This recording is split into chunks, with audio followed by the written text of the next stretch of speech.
Hello and welcome everybody. My name's Ariella Indigo and I'm your host for the Multidimensional Human Experience Global Summit. So the reason this summit felt so important to create is due to the amount of us who are waking up now on the planet and going through what are often major life-changing transitions. So I myself had an activation about 2.5 years ago now, which completely changed my life when I woke up one day to see 2 6-foot-tall light beings stood in my bedroom and subsequently remembered my galactic nature. And since then, I felt passionately drawn to raising awareness about other realities of existence and to help fellow sensitives to push past their challenges so that they can evolve spiritually and align with their missions. In today's interview, I'm honoured to be joined by Tracy Farquhar, owner of the Spirit Light Center in southern New Jersey. And Tracy's a professional psychic medium, channel, teacher, and author. Her first book was called Frank Talk, a book of channeled wisdom. And her second book, co-authored with New York Times bestselling author and New Thought leader Mike Dooley, is called From Deep Space with Love, a conversation about consciousness, the universe, and building a better world, which has recently been published by Hay House. Tracy offers psychic and mediumship readings, both in person and remotely, classes, coaching, infinite possibilities workshops, retreats, and events. Tracy, thank you so much for being here and a very warm welcome to the summit. Thanks so much for having me.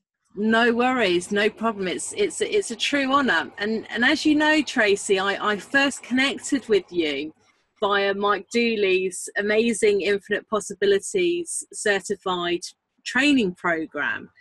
And I first saw you on the stage talking about channeling and other such phenomenon, which I just thought was seriously cool. and later on I found out that you channel a collective of beings called Frank. So I bought your first book, Frank Talk, which I found absolutely fascinating. And I wondered if we could sort of start there, but go in reverse really, and just ask you to share a bit about this incredible journey that you've been on, and perhaps share with the viewers about how you first connected with Frank. That would be amazing for us to listen to. So yeah, I've only been doing this work for about 12 years now. I got started just by taking some classes in psychic development, just because I was always interested in the field. I grew up in a family that was very open to metaphysical, paranormal, spiritual phenomenon, but never had any idea that I had any abilities whatsoever. In these classes, though, we would often do a lot of practice readings on each other, and I started to find that I was pretty good at it. And I also really found that it was something that I developed a real passion for. It became something I really felt connected with my energy. I felt it was very resonant with who I was, and I got very excited about doing this work. So I was working full-time at the time in a college. So I had college students around me who loved getting free readings, and that's how I practiced. And so over the years, I became professional. I started charging for readings, and I did it as a part-time supplement to my full-time income. But the universe kind of switched that around after a while, where my full-time work became part-time, my business started to grow, and I now have been doing this work full-time for about 4 years. So my intention is always to help, guide, support, and show people their own divinity. So the saying for my business is, we are all divine beings of light. And I really truly believe that helping people to understand that about themselves is a life-changing thing. Yes. So everything that I do is based on that, you know, the readings, the teaching, everything. So my intention is always to grow that, you know, to expand my abilities, to expand my reach in whatever way the universe deemed best. And so the universe would always answer that with something that was a real challenge. And so, you know, something would come up, someone would ask me to do something, and I would say, no, I don't do that. And then I realized that this was what I was asking for all along, and that I had to really step outside of my comfort zone. And my comfort zone is actually pretty small because I'm an introvert, extreme introvert. So being asked to kind of step out of that was difficult, but it was expansive. And since that was my intention to expand, I realized that I had to do that. So the channeling was one of the things that the universe kind of brought to my door that I said, no, I don't do that. That's not something I do. I don't understand it. I don't know what it's about. Not so sure about it. But so you were a reluctant channel. I was, yeah.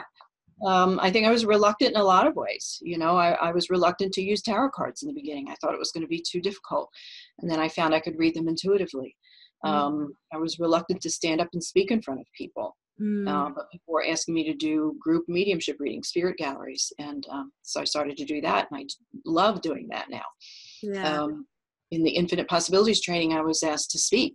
So I had to stand up and speak in front of people. And it's huge fear, and I still get nervous and fearful about that, but it's, you know, it's opened up so many doorways to me.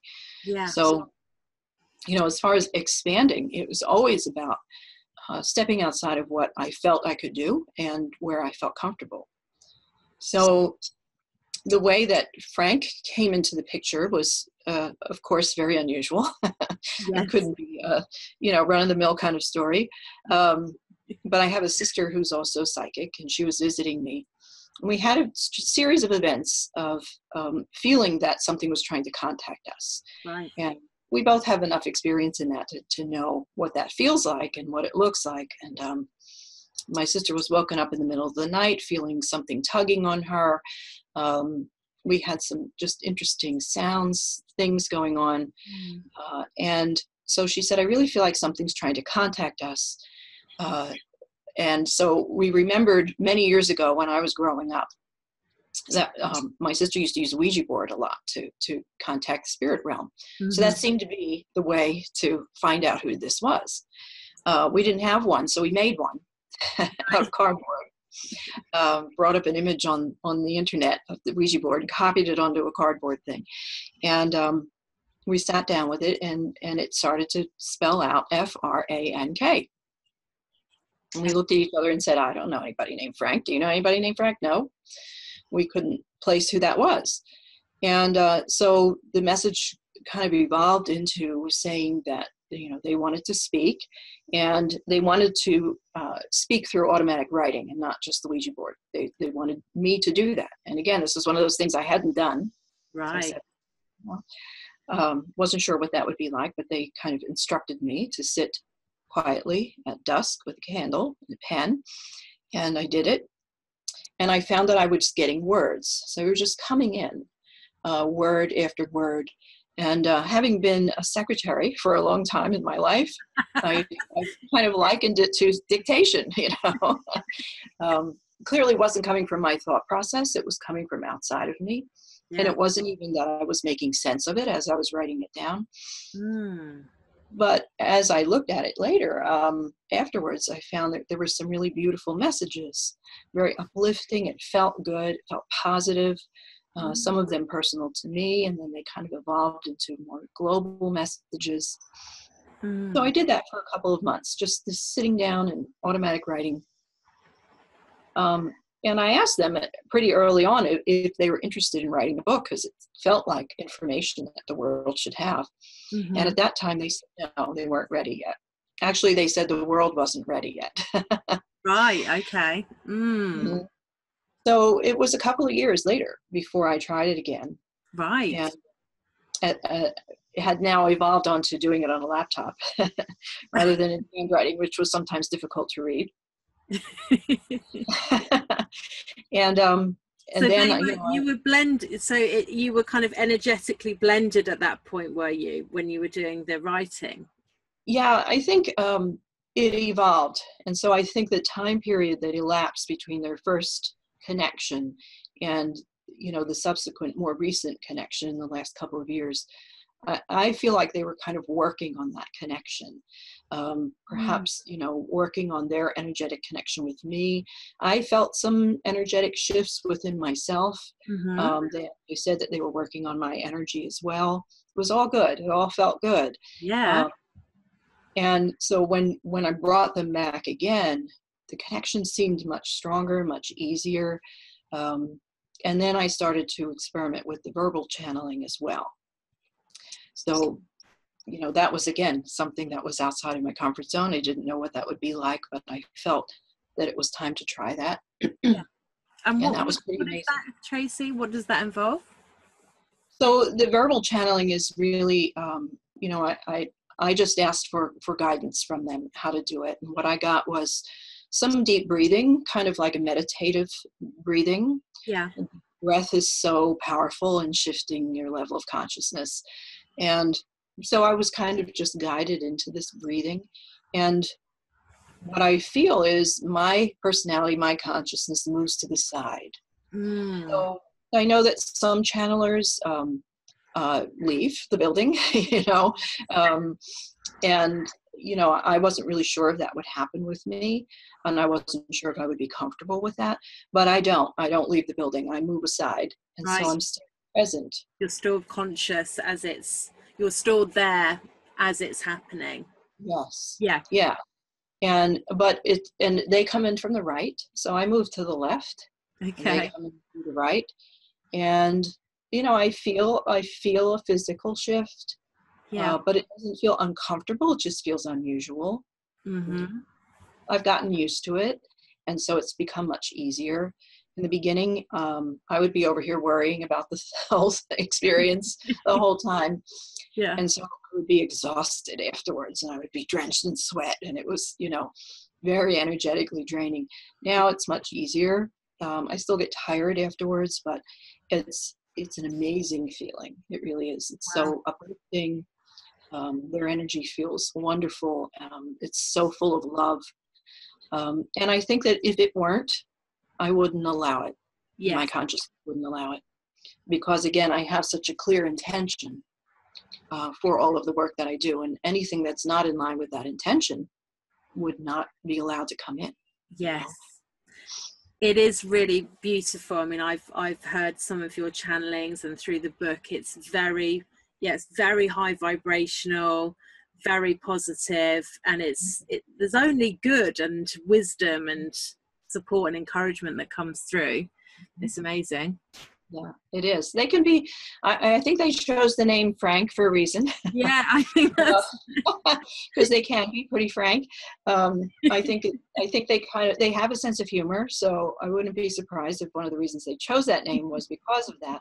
But also I think it's because it's, run-of-the-mill mundane kind of name that, we're going to feel comfortable with. And, to reach an audience that's going to be skeptical, they might be a little more comfortable with a name like Frank than, some of the other more esoteric names that come through. Yes.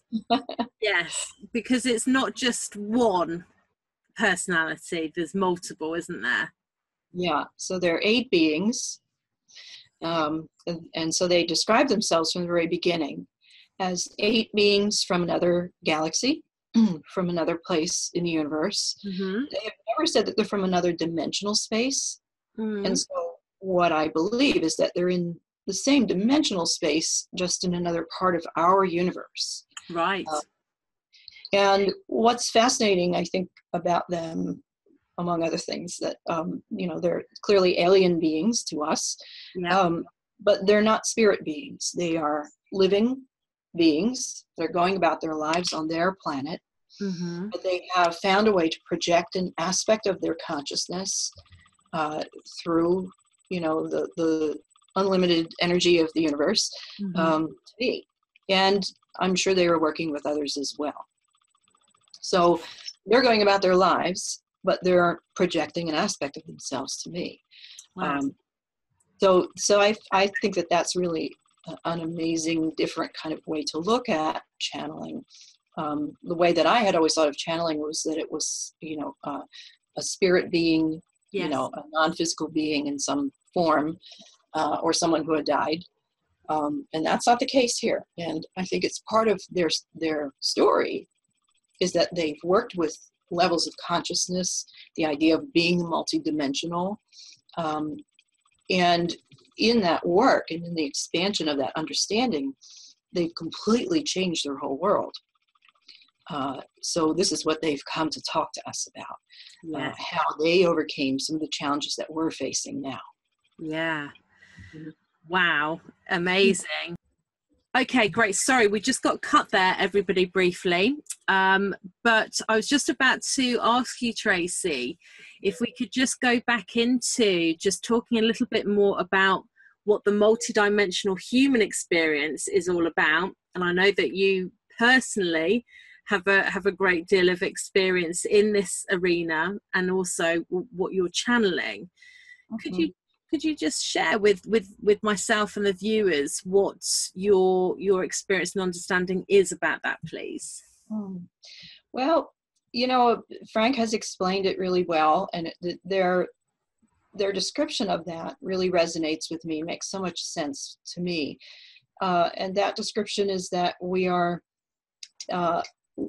in this physical incarnation. We are just one aspect of our soul being. So we have a central soul being that is the core of who we are. And there are multiple aspects of that soul being that are living in different dimensional spaces, different time spaces, different ways of being incarnated, perhaps in other parts of the galaxy and other dimensional spaces. And so what we think of as the single being, that this is who we are and this is all that we are, there are actually multiple states of being that we are experiencing at the same time. Yeah. So what Frank has discovered in their research, which combines science with spirituality, is that the consciousness can be multiple places at the same time. Now, quantum physics has also proven that. Yes. They've been able to photograph a particle existing in two different places at the same time. Yes. And it's not two different particles, it's the same particle. And so if we can prove that matter can do that, we know that consciousness can do that. We know that energy can do that because that's what matter is. Sure, yeah.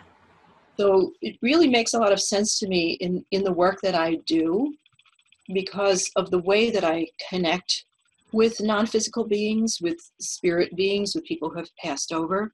Mm-hmm. I've had a lot of questions about how does that work? How am I able to connect with this aspect of that person? I've also had people ask me, well, what if that spirit being has reincarnated? And I wondered about that, because how is it that I would say 99% of the time I'm able to connect with the spirit of someone who's passed. And I'm thinking, are these people reincarnating? What's going on here, Yeah. But what I came to understand was that I was connecting with the aspect of that being that had the physical incarnation that the person they're speaking to was familiar with or was related to. Yes. So that other aspect of that being may have reincarnated, but that's not what I'm connecting with. I'm connecting with the aspect that lived here. Yes. So that is still living. Yes, it answered that question, Yeah. And it also answered, some of the ways that I would connect and what I would get from those beings. And it seemed so related to their life here, when we know that when we pass from this life, we don't carry a lot of that stuff with us, So, but it was because it was connecting with the energy of what existed here at this time, on this earth, this planet. Yes. There are theories that say that we are constantly pulsing in and out of these dimensional spaces, which is kind of mind-blowing, but that resonates with me, the idea that we are multiple beings as one soul, just as all of our souls are multi-dimensional aspects of source. Yes. Yeah, that's a great way of putting it. I love that.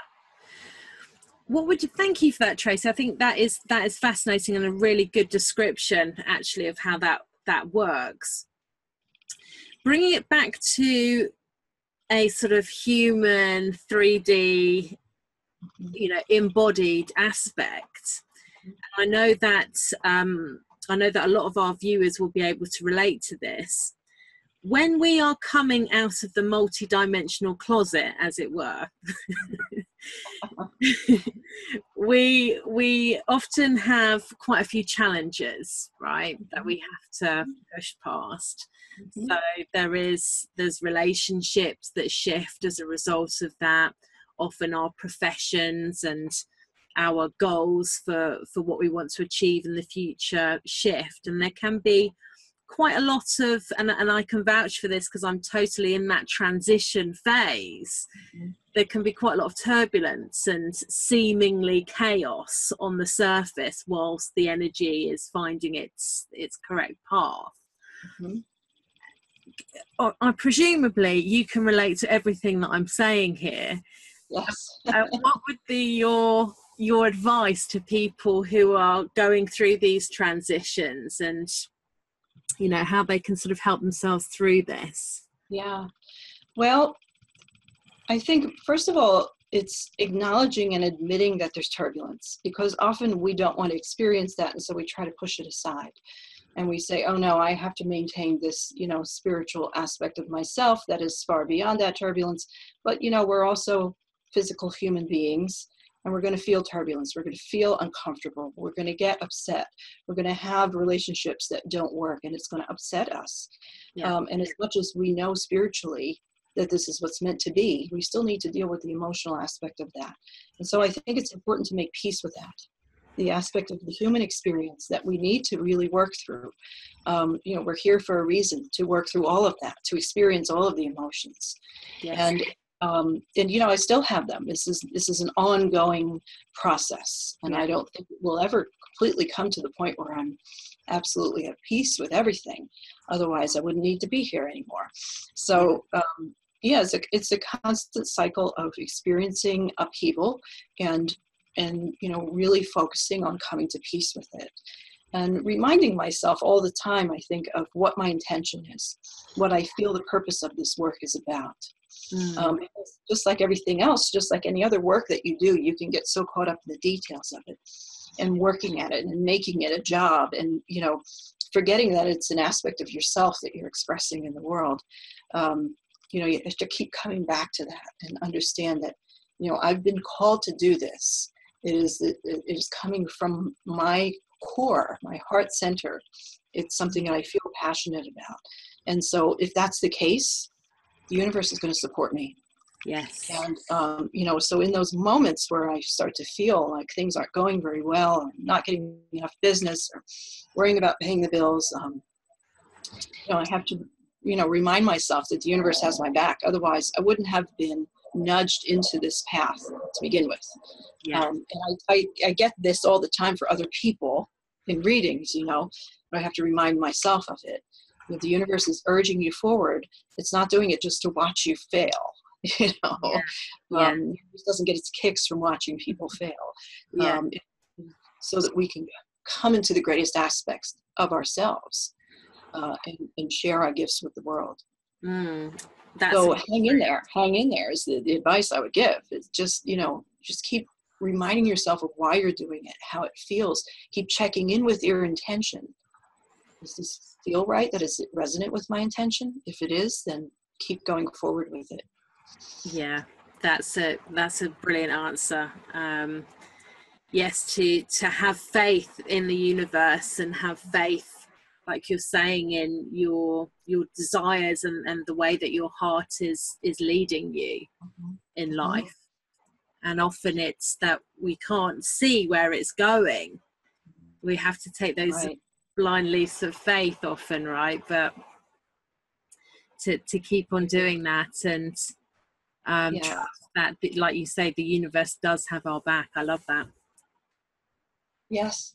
Well, and even in those moments of doubt, and I think especially in those moments of doubt, we really have the opportunity to understand ourselves better. Yeah. The opportunity to overcome the doubt. We have the opportunity to overcome the fear. And that's where we really feel our greatest sense of fulfillment and triumph, you Yeah. know. So, trying to push those things away really doesn't allow us to use them to our full advantage. Yeah. And, from my experience, every time, like I said, every time I was faced with something that really challenged me in this path, overcoming it just opened up so many different avenues that I never could have expected. Never on my intention list to have a Hay House book published, Yeah. Amazing. But it was in my intention to expand my reach, expand my work, expand into a bigger arena. And so I wasn't focused on how that was going to happen. Just open, put it out there to the universe, to be open to however the best way for that to happen would be. And that's the way it turned out. Yeah, that's amazing. You are a huge inspiration. You have been to me, and it's one of the amazing things about creating this summit is that I'm able to interview people who have walked that path and pushed through a huge amount of resistance, internal resistance, and resistance playing out in their environments to stand in their truth and to embody their gifts and their talents that they've come to earth to deliver. And I think that is that's just hugely inspirational to me, and I'm sure for people watching this summit and watching this interview today. It's to hear from somebody who is a bit further down the path, and who's like, yeah, it really does work. Keep going. Yes, yeah, not without its challenges though. And yeah, there are things that really do challenge us in the human experience when we are on a spiritual path.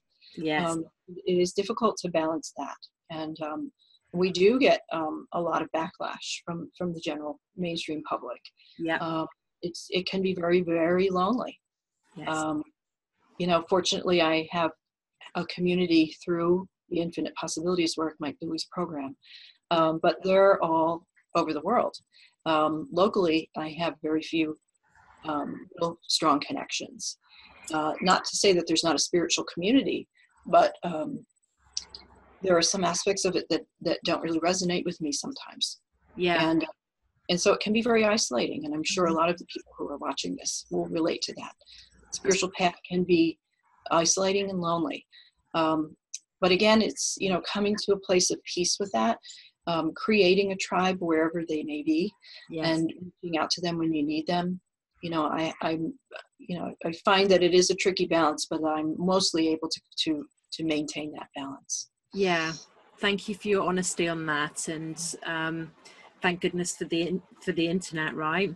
Yeah, absolutely. Yes. Yeah. It's been so helpful to me as well to find a tribe and connect with people, because they're not always in your local area, like you say. So it's amazing that we can have that connection and to feel that sense of understanding, and that we're not, we know that we're not crazy, but other people might think that. So it's so supportive to connect with other people who are having these experiences and not feel like you're the only one. Mm-hmm. Yeah, and that's another part of my work is to help support other people who are on that kind of journey. So when I teach psychic development, when I teach infinite possibilities, I have a small spiritual center, which I try to create a sort of community for people for that reason. So that they feel comfortable coming in and talking about things that they can't talk about with their family and friends. Yes. Experiences that they have and things that happen. So that's always been my intention. Because I know what it feels like to not be understood. Absolutely. Yes. Yes. Echo that, and very valuable service and support to do that and to provide that to people. That's awesome. That's so cool. Thanks. Yeah. So being vulnerable is part of it, I think, as well. Yeah. And that's a real challenge for us as well. We humans, Yeah. And so writing a book was probably the most vulnerable thing that I've ever done. And that first book, Frank had to keep giving me these pep talks, and often when I would sit down to do the channeled writing, there would be a little message for me that would be, hey, you can't worry about the naysayers. This book is not for them. It's for the people who are willing to read it, who are open to it. Because, I knew there were going to be people who thought I was crazy. So they helped me get over that fear. Yes. And then again, with the second book, both books have garnered some criticism, and getting better at taking that, but it's, it does, because it's such a personal aspect of your being. Yes. Yeah. It can sting. But I get over it a lot faster now. Yeah, that's cool. I'm glad that's the case, but yes, to earn those stripes often is challenging, right? You have to, exactly. Yeah, you have to go through that process, and this has been one of the most amazing things that I've observed in the spiritual communities, particularly after that activation 2.5 years ago, when it opened me up to sort of other more galactic realms. Is I just really admire the courage that it takes people within this community to talk about these topics openly and publicly, because there are so many people out there who haven't had these experiences, so they're judgmental or they're fear-based. So it takes real bravery, and I so admire yourself and all of the other experts and our viewers. It's just coming out of the multidimensional closet. Yes. Is a pretty far out experience, right? Mm-hmm. Yeah, it's again, it really expands your sense of yourself if you allow it to. Yeah. And again, if we don't have those challenges, we don't have those the naysayers and the non-believers and the skeptics, we wouldn't have such a sense of joy when we connect with somebody who gets it. You know? And so, with the last book, the book with Mike Dooley, there were a couple really scathing reviews on Amazon. They were just painful to read. Yeah.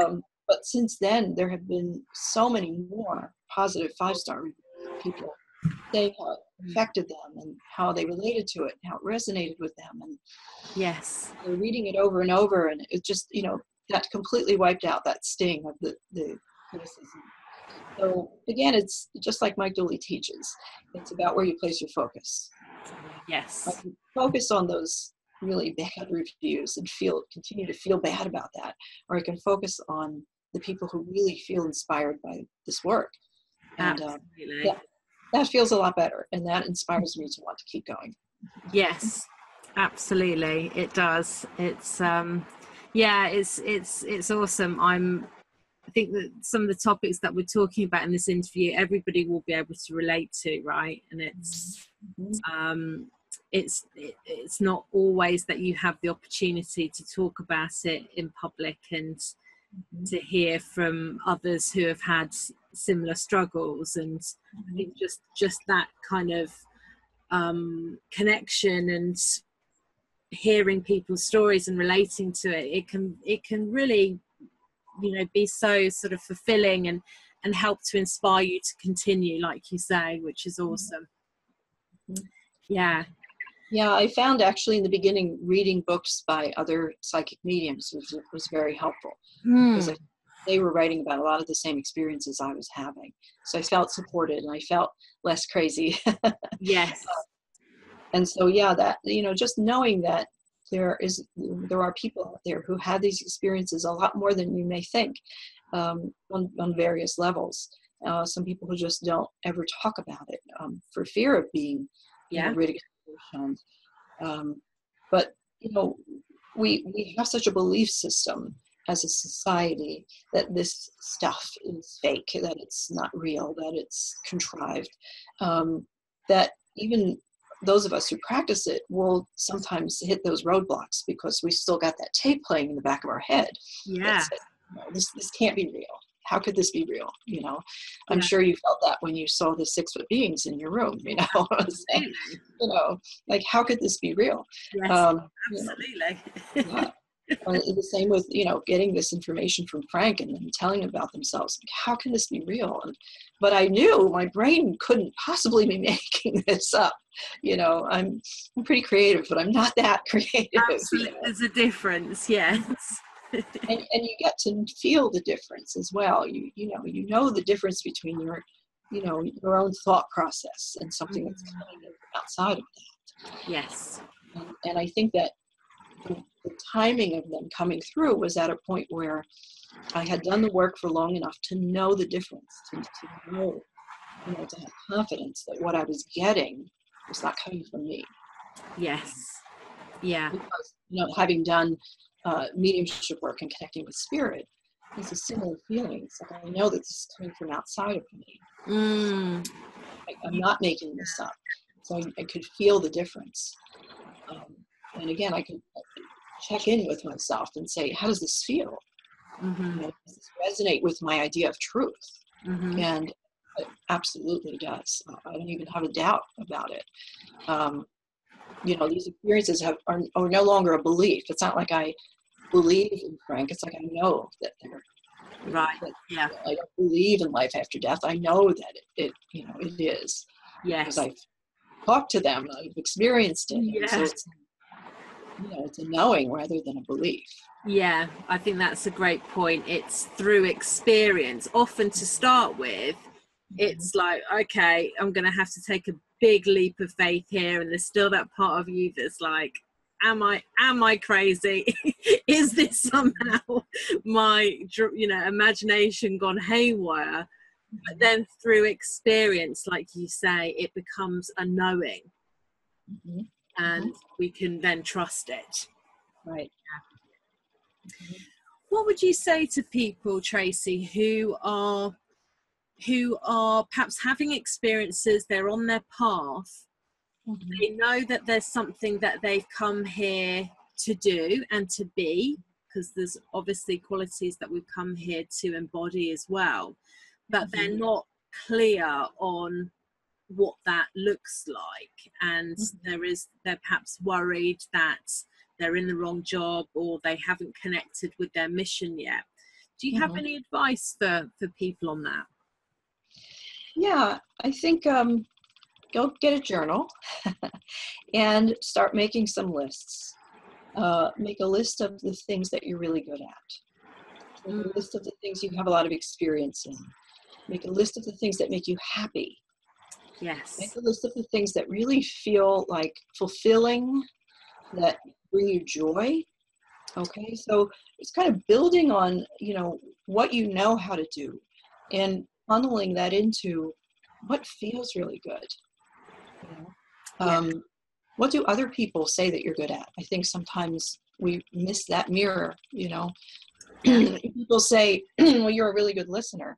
Oh yeah, well, I'm a really good listener, but maybe that's part of my gift. Yes. Maybe that's part of, something that you want to create as your career.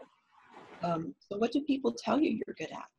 What kinds of experiences have you had that lead you to feel like, there's something bigger, something higher out there for you? And, you don't have to know what that is. I think also making peace with the not knowing, but just assuming that when you start to set the intention to find out what it is, that those synchronicities will come in that will lead you on that path. But you need to be open to them. You need to be open to what shows up. But as you start to get clearer about what your intention is, what is it that you really want to experience in your life? Which again, we don't always do. We don't always think that way.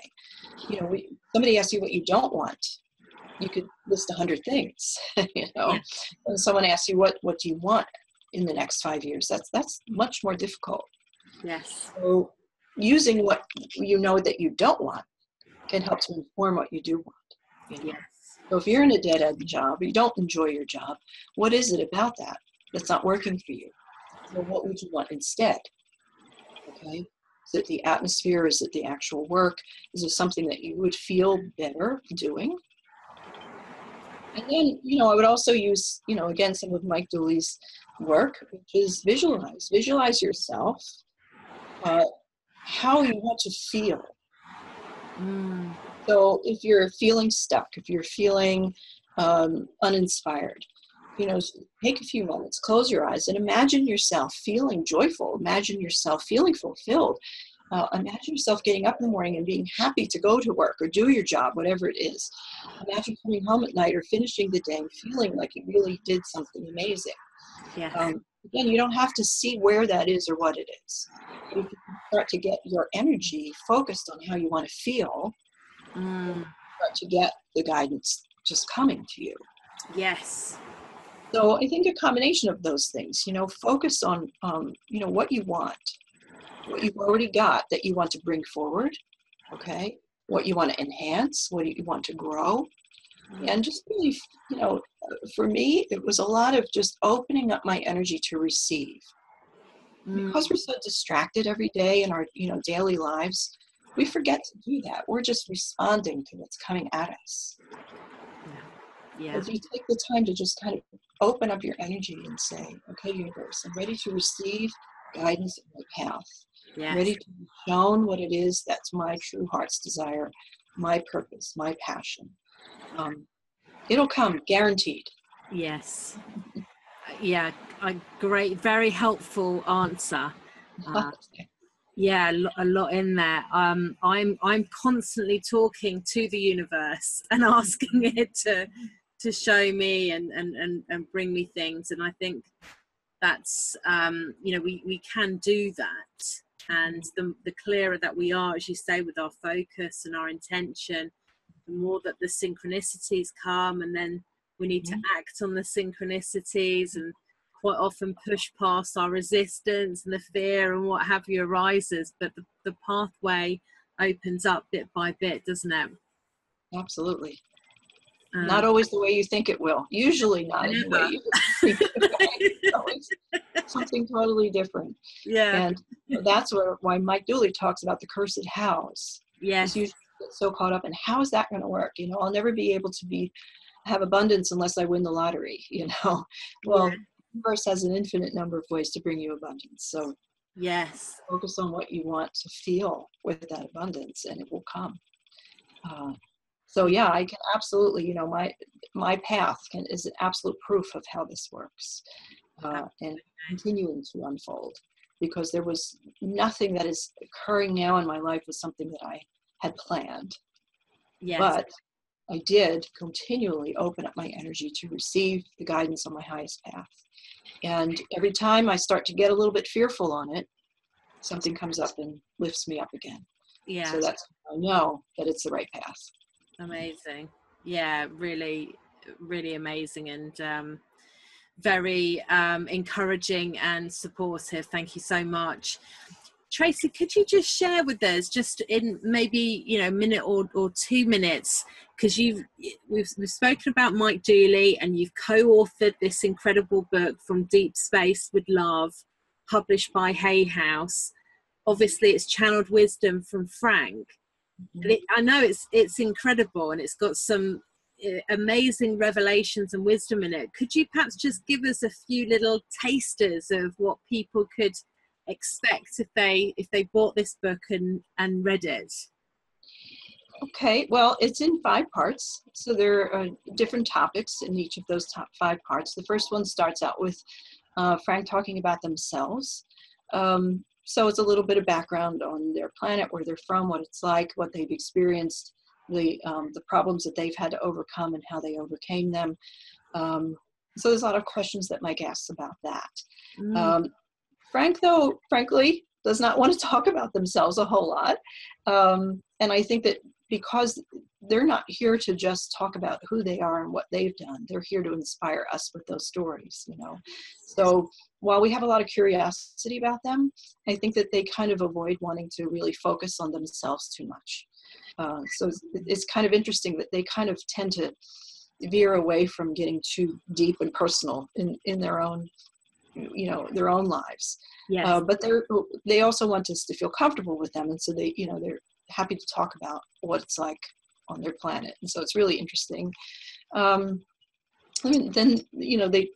Mike asked a lot of questions about us here, and how we have, how they have seen that we have evolved. So their experience of how they see us is really interesting, in their view of our history, what they think of us, what they see needs improvement, what they suggest for us. And there will be times where they kind of compare what they've been through to what they see as potential for us, Right. So there's a lot of that. It's a lot of their perspective on us, which is totally from the standpoint of seeing ourselves as divine beings, seeing the potential that we have to move into a greater sense of ourselves, to improve our planet, to improve ourselves. Everything is with that intention. There's nothing that's preachy or critical, but they do point out the places where we could use a little help in our perspective. Yes. Veer away from the doomsday attitude toward, okay, so how can I make this better? Yeah. And just as we were talking about a minute ago with our own sense of our own paths, knowing that path that we feel drawn to, that intuitive sense of what we're here for, is part of the big picture for the planet. Yeah. We each have a role in that. As a divine aspect of source, we've come here to take on that role. Yes. And so understanding that the more we come into that sense of our own divinity and express that into the world, the more we are part of the picture, bringing the whole world's vibration up. Yes. Yeah.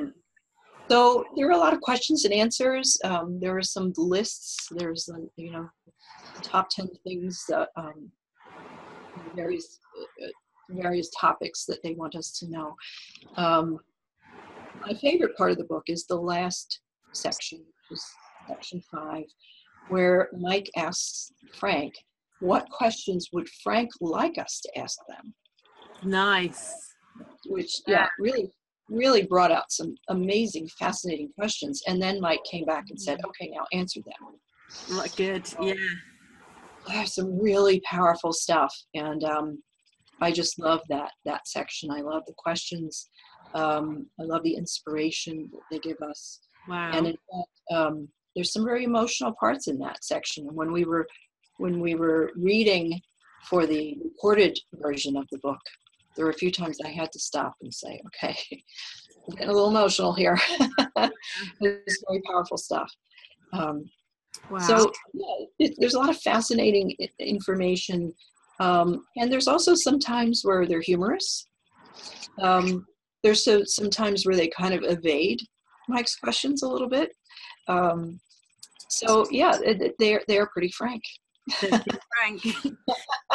Awesome, I love that. So your book is called From Deep Space with Love, and that's available on Amazon and all the usual places, right? So that is definitely one to read. That's an incredible, book of just progressive, incredible teachings, right? Yes. But also, I know that you're offering a special free gift today for all of the viewers. And it's kind of going to give people a bit of an intro, isn't it, for free into Frank, so that they can feel the energy and learn a bit more about Frank. So could you talk us through what that is, please? Yeah, sure. So this all got started with Mike Dooley when I gave him a copy of the first book, Frank Talk, and really didn't have too much expectation that he would read it. It took him a few months, but he did read it. He loved it. And he said, okay, we have to talk, because he was so inspired by it. So what we talked about was doing a webinar together. So we planned on doing this 3-part webinar, 90 minutes each, of Mike asking questions and me channeling Frank to answer the questions. So we thought that in advance of that, we would do an introductory session where the audience could get to know who Frank was and what it was going to all be about. Because we understood that this idea could be a bit of a stretch for some of Mike Dooley's audience. Yes. We wanted to gently kind of introduce people to the idea of Frank and what that was all about. So what I'm offering is that introductory session, 90 minutes of Mike asking questions and me channeling Frank verbally to answer those questions. So this was about 2 years ago, but we did that. I believe Frank talks a little bit about who they are, where they came from, and why they're here. Amazing. So I really encourage all the viewers to grab that free gift. In order to do that, you need to just drop Tracy a quick email first. And I'm going to give you Tracy's email address. It's on the email that you've opened to watch this interview today. So just email Tracy, and then you're going to send them the link back via email. Yes. For the free gift, right, Tracy? Yes. Mm-hmm. Yeah. Awesome. So that is really cool. I mean, you're going to get, you're going to hear a lot more about Frank. You're going to be able to feel the energy, hear a little bit more about where they're from and what's happening with them now. That's an incredible free gift. So I really encourage everybody to go and grab that. Mm-hmm.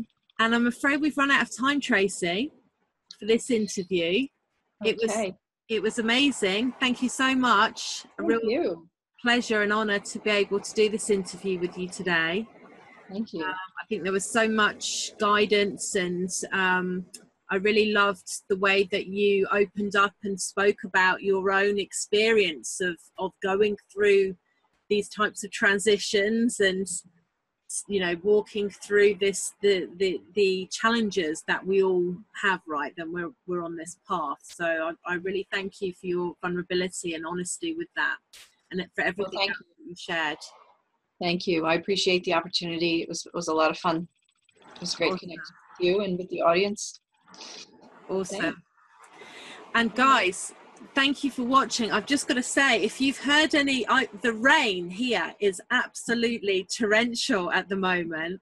And I'm pretty sure, because I've got this huge microphone, I'm pretty sure my microphone is picking it up. So apologies for the background noise. I've got this sort of tin roof where I am. So I hope it hasn't been too distracting. But it's been such an amazing interview, and there's been so much that's come through. So hopefully that has been your main focus, and hopefully you've enjoyed this interview. Please reach out and let me know what you thought about this interview. What was your biggest takeaway? And can you relate to Tracy's story? Have you ever contacted invisible beings or had any experiences with invisible beings? I'm sure many of you have. So we'd love to know about that. And thank you so much for watching the interview. Please stay tuned in the summit. We've got more amazing speakers, more incredible experts, way showers, more free gifts. So please keep staying tuned and let us know what you think. It's great to connect with you. To see you all tomorrow, and thank you for watching. Thank you to Tracy again.